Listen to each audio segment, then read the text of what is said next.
नमस्कार। तो चलिए अब बात करेंगे एक ऐसी खबर के बारे में जिसे सुनकर शायद आप भी चौंक जाएंगे। हिंदू परिवार के द्वारा श्रीमद् भागवत कथा का आयोजन कराना तो लाजमी सी बात है, लेकिन क्या आपने कभी किसी मुस्लिम परिवार को श्रीमद् भागवत कथा का आयोजन कराते हुए देखा है? जी हाँ, ऐसा ही एक मामला इन दिनों मध्य प्रदेश के नरसिंहपुर जिले में सुर्खियां बटोर रहा है।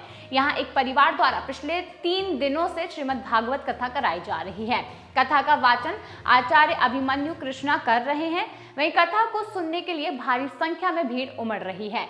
हालांकि इस बीच मुस्लिम परिवार पर एक मुसीबत भी आ पड़ी है। श्रीमद् भागवत कथा का आयोजन कराने पर परिवार के खिलाफ फतवा जारी किया गया है। गोटेगांव तहसील का छोटा सा सर्रा गांव इन दिनों कृष्णा भक्ति के रंग में डूबा हुआ है और इस कृष्ण भक्ति में गंगा यमुनी तहजीब भी देखने को मिल रही है, क्योंकि जो श्रीमद् कथा का आयोजन एक मुस्लिम परिवार करा रहा है, यूं तो नियाज खान मुस्लिम समुदाय से आते हैं, लेकिन उनकी आस्था, श्रद्धा और भक्ति सनातन धर्म में 3 पीढ़ियों से है और नियाज खान का झुकाव सनातन धर्म में उस समय हुआ जब ब्रह्मलीन संत स्वामी स्वरूपानंद सरस्वती जी से उनकी मुलाकात हुई थी। धीरे धीरे नियाज खान और पूरा परिवार छोतेश्वर स्थित आश्रम में जाने लगा। वहीं स्वामी जी के प्रवचन सुनकर उनके पूरे परिवार का झुकाव सनातन धर्म की ओर चला गया। जहां भी स्वामी जी की भगवत कथा होती थी, नियाज खान का पूरा परिवार कथा को सुनने के लिए जाया करता था। कुछ साल पहले गांव में ही कथा हो रही थी। कथावाचक अभिमन्यु व्यास जी ने नियाज की मुलाकात की और व्यास जी के आशीर्वचन सुनने के लिए उन्होंने परिवार की इच्छा से यह कथा कराने का निर्णय लिया।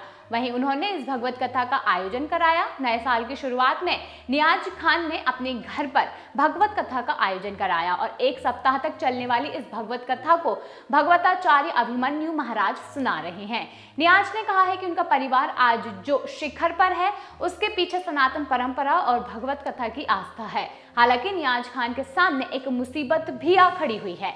दरअसल जैसे ही यह खबर मुस्लिम समाज में फैली तो नियाज श्रीमद् भागवत कथा करा रहे हैं, उनकी आलोचना शुरू होने लगी। जबलपुर और नरसिंहपुर के मुस्लिम धर्म गुरुओं ने उनके खिलाफ फतवा जारी कर दिया है।